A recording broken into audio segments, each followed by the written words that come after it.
September 12, 1944, at Supreme Headquarters Allied Expeditionary Force, General Dwight D. Eisenhower pored over intelligence briefs with mounting unease. American units had crossed into a sliver of Western Germany southwest of Aachen 11 days earlier, and news photographers had sent back images of German civilians, mostly women and small children, welcoming U.S. soldiers. Those photographs reached President Roosevelt and prompted an immediate reaction. Acting on the president's wishes, General Marshall instructed that steps be taken to discourage any close contact between our troops and German inhabitants, and that publication of such pictures be effectively stopped, because many at home found them objectionable.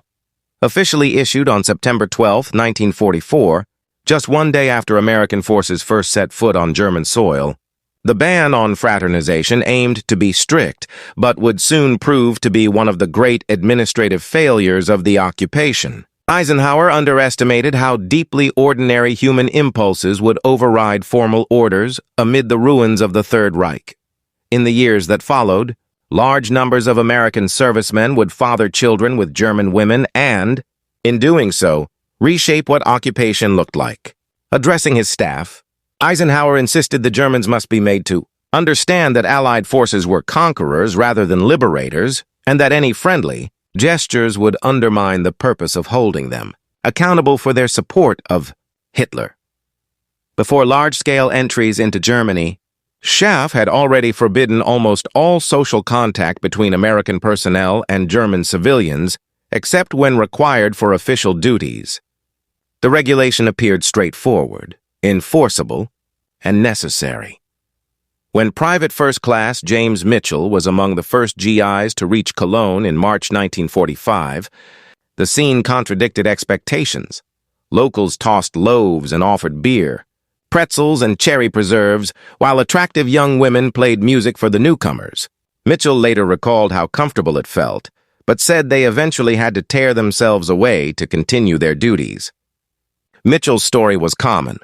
Across the country, U.S. soldiers found not a population of die-hard Nazis, but exhausted, hungry civilians desperate for the war to end. Cities lay in ruins, transport and industry were shattered, and the demographic picture was stark. Women far outnumbered men. The change began immediately, even as commanders tried to pretend otherwise. By VE Day, roughly 1.6 million American troops stood in Germany. Many were barely adults, and able-bodied German males aged about 15 to 50 were largely absent, killed, captured, or missing. Lieutenant William Davidson of the 3rd Infantry Division wrote home in May 1945 that German girls treated the soldiers like movie stars because they had been without young men so long, and that having chocolate, cigarettes, and food made attention unavoidable. Official regulations remained harsh. U.S. servicemen were forbidden from shaking hands with Germans, entering their homes, playing sports with them, exchanging presents, joining social gatherings, or strolling arm in arm. Infractions carried a $65 fine, roughly a private's monthly pay. Still, the rules were impossible to enforce. Colonel Frank Howley in Berlin reported in June 1945 that unless soldiers were locked in their barracks, an action that would invite mutiny, about 90% were ignoring the ban. From the German side, opinions were complicated as well. Ingrid Müller, 19 and living in Frankfurt, later remembered that while people had been warned the Americans would brutalize them, instead the soldiers gave sweets to children and treated everyone politely. After years under Nazi rule, such kindness was astonishing. The catastrophic food shortage sped the collapse of formal barriers. By spring 1946, the authorized daily ration in the U.S. zone averaged only about 1,275 calories, well below what was needed for health, and some districts likely received as little as 700 calories. Faced with the choice of watching their families starve or accepting aid from American men, many German women accepted help. Thousands of GIs used their stash of food and cigarettes, the black market currency, as bait to obtain sex necessary for survival, but numerous relationships went beyond simple transactions and developed real affection or love. Master Sergeant Robert Thompson, stationed in Munich, recorded in his diary that he had not intended to fall in love with Liesl Wagner, a 22-year-old secretary, but they connected through her education and some English she spoke. The fraternization ban felt absurd once one cared for someone personally. By June 1945, the prohibition was unraveling. Military police and security personnel tasked with policing social contact gained a reputation for arresting offending soldiers only to return later, while others pursued similar liaisons. GIs joked that sex without conversation didn't count as fraternization. Pressure to relax the rule came from unexpected sources. Chaplains warned that the ban damaged morale and drove men into covert, often exploitative arrangements, and mental health officers noted a rise in disciplinary problems among decorated fighters accumulating violations. On June 11, 1945, Eisenhower made his first concession.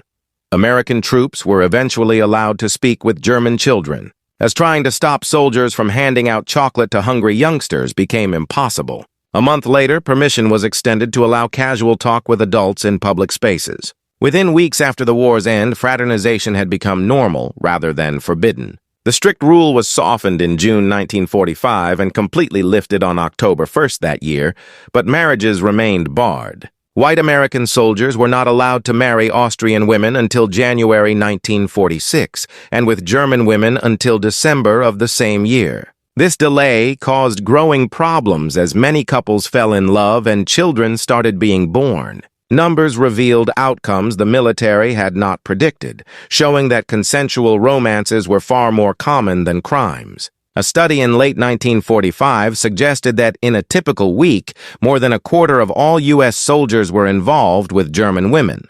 Private First Class John Martinez from Texas wrote to his mother confessing that he had met a girl named Anna, whose father and brother had been killed in the war, and who despised the Nazis.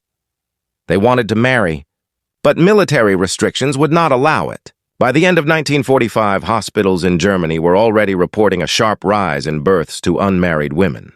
Still, U.S. policy was harsh. An article in Stars and Stripes bluntly told women that the Army bore no responsibility for pregnancies caused by its soldiers. And if a man denied fathering a child, nothing further would be done except informing the mother. The toll on women was devastating. Maria Schmidt, who became pregnant by an American sergeant transferred before she could tell him, described being just 20, abandoned, and cut off by her family, while American officials treated her as if she didn't exist. At first, U.S. soldiers were forbidden even to provide support to children they admitted fathering, since such payments were considered helping the enemy. In the 1950s, official statistics revealed shocking numbers. Almost 68,000 children of occupation soldiers were registered under guardianship in West Germany and West Berlin. Records from 1956 showed that between 1945 and 1955, German women gave birth to 68,000 such children, 55% fathered by Americans, 15% by French soldiers, 13% by British, 5% by Soviets, 3% by Belgians, and 10% by other troops. Unofficial estimates placed the number far higher, around 94,000. Many women never reported the fathers as Americans, fearing judgment or hoping to protect their children. The circumstances were even harder for African American soldiers. Despite America's mission to spread democracy, racial segregation in the military meant black troops were treated as inferior by their white counterparts. When white soldiers saw black GIs with German women, they sometimes tried to separate them violently, knowing such relationships would never have been tolerated in southern states like Alabama or Mississippi. Their children were even more vulnerable, unlike those fathered by white Americans. Mixed-race children were visibly different and subjected to slurs such as Mischlingskinder. Specialist Jerome Washington from Chicago remembered falling in love with a German woman, Greta Hoffman, in Stuttgart, but said white officers refused to allow their marriage. He was reassigned when she was 6 months pregnant and never saw his child.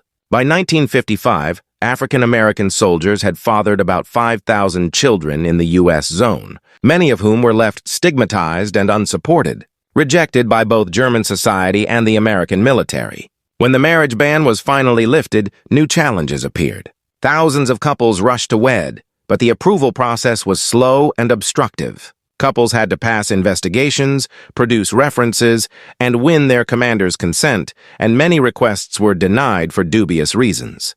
Sergeant Paul Anderson recalled fighting for 8 months to marry his German fiancée, Hildegard. But officials blocked the union because her brother had once belonged to the Hitler Youth, something nearly every German boy had experienced.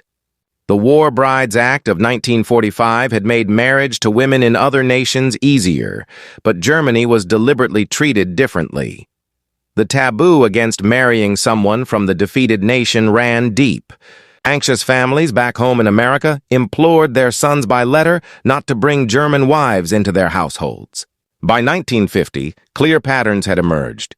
Perry Badiscom estimated that more than 37,000 illegitimate children were fathered by American men in the 10 years after Germany's surrender, a figure that counted only those births officially registered with acknowledged paternity. Life magazine's July 1945 coverage captured public fears with a photograph of a supposedly dangerous German woman holding an infant who might trade Nazi sympathies for the attention of lonely GIs. But later scholarship showed the picture was misleading. Dr. Maria Hearn's research concluded that most of these relationships were not predatory transactions, but sincere. Human bonds forged in extreme circumstances. Young people fell in love despite, or in some cases because of, the chaos around them. Corporal David Miller of Iowa married Ursula Becca in 1947 and remembered how shocked his family was. Ursula, he insisted, was no Nazi, but simply a young woman who had lost everything. The children born from these liaisons faced particular hardships. Almost 73% of illegitimate children of occupation personnel lived with their mothers, and another 13% stayed with the mother's close relatives. Between 1950 and 1955, the Allied High Commission for Germany barred legal actions to establish paternity or force maintenance payments. And even after restrictions eased, West German courts had little practical authority to extract child support from American servicemen. Hans Muller, born in 1946 to a German mother whose American father returned to Kansas, grew up never learning his father's name. His mother would only say he had been kind and had promised to come back, and she waited her whole life. The psychological effects echoed across generations.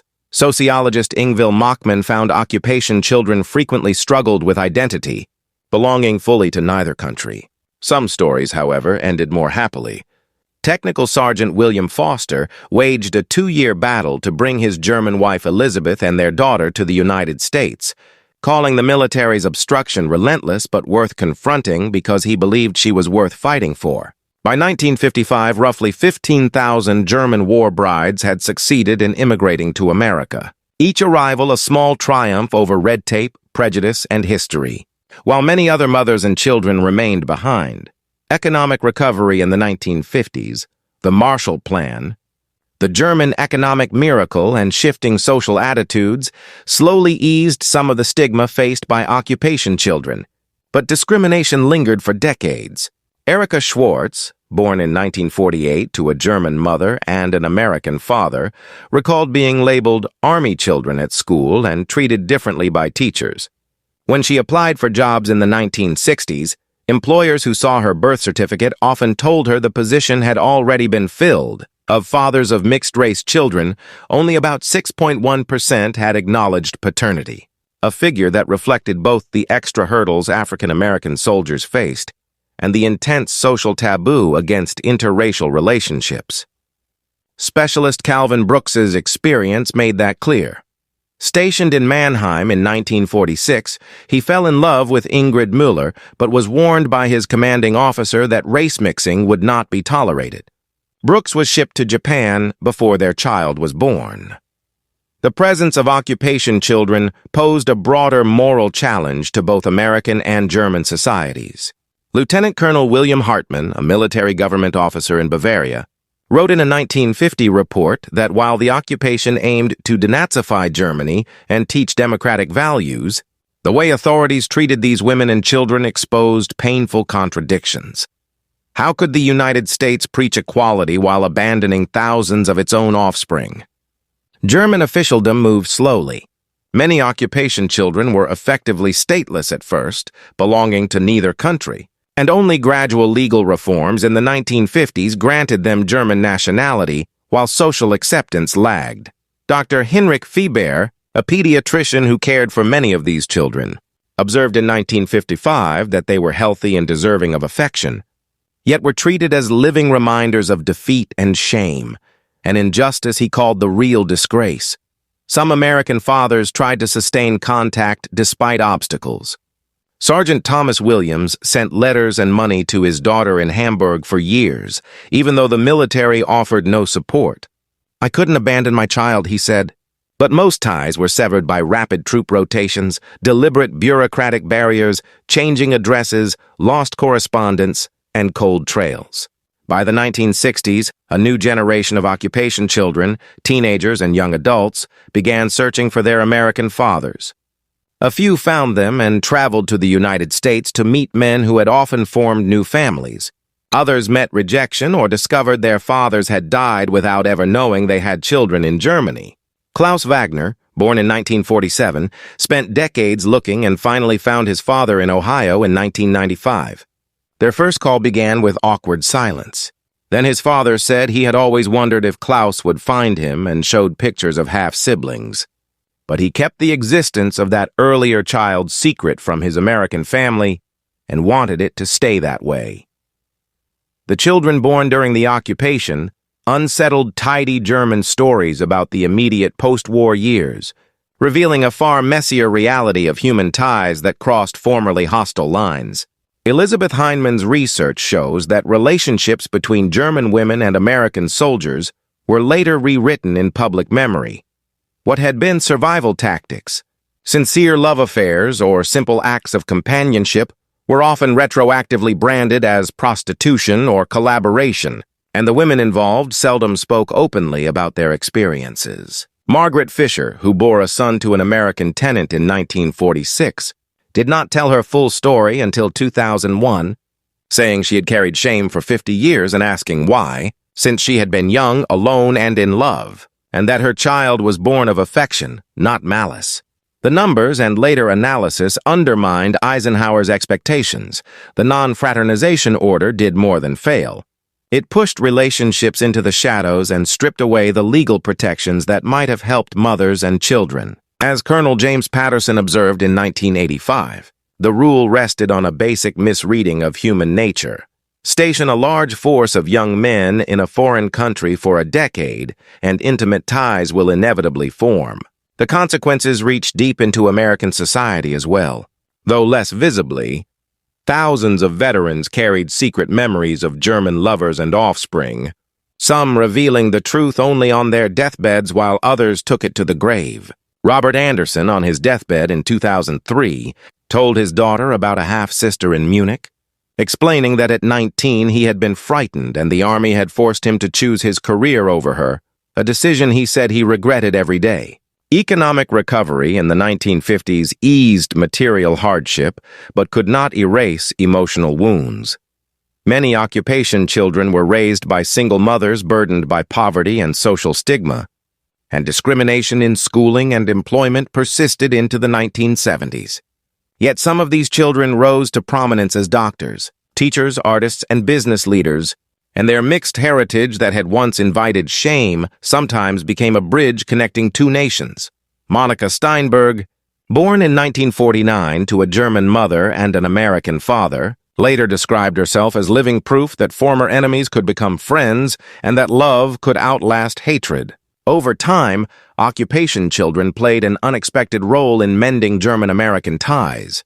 They formed groups, organized exchanges, and acted as informal cultural ambassadors. In 1985, on the war's 40th anniversary, hundreds of occupation children met in Berlin to tell their stories, sharing both trauma and resilience. And Dr. Thomas Müller, born in 1947, told the gathering that although they had been unwanted by a defeated nation and a victorious army that pretended they did not exist, they had survived, and their very survival testified to the persistence of humanity after war. Official U.S. military attitudes remained slow to change, And only in the 1990s did historians begin to acknowledge the full scale of soldier-civilian relationships, often emphasizing policy over human cost.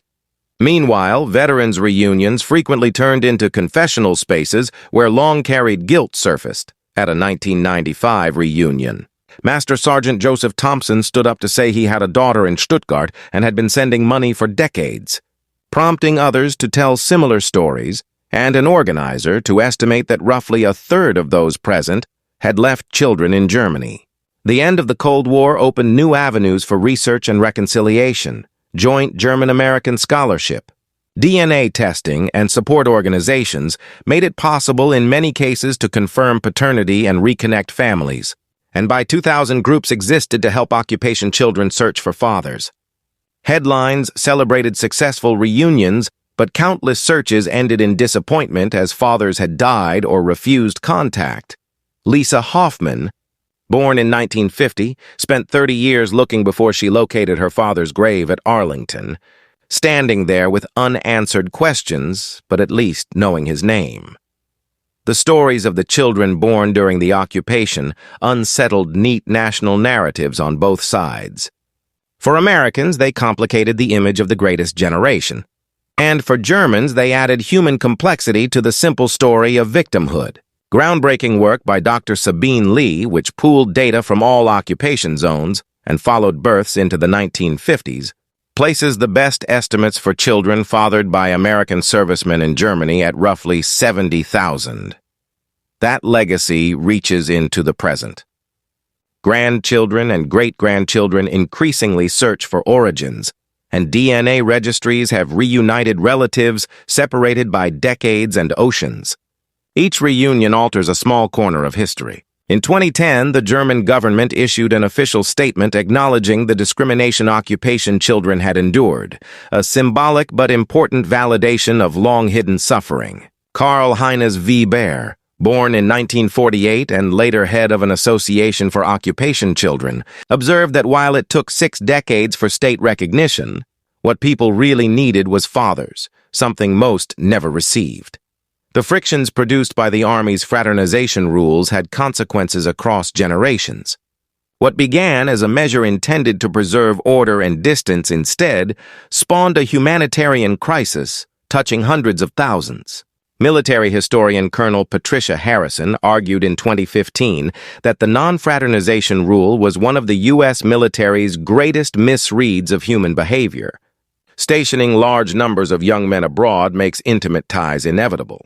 These stories highlight wider themes of war, occupation, and resilience.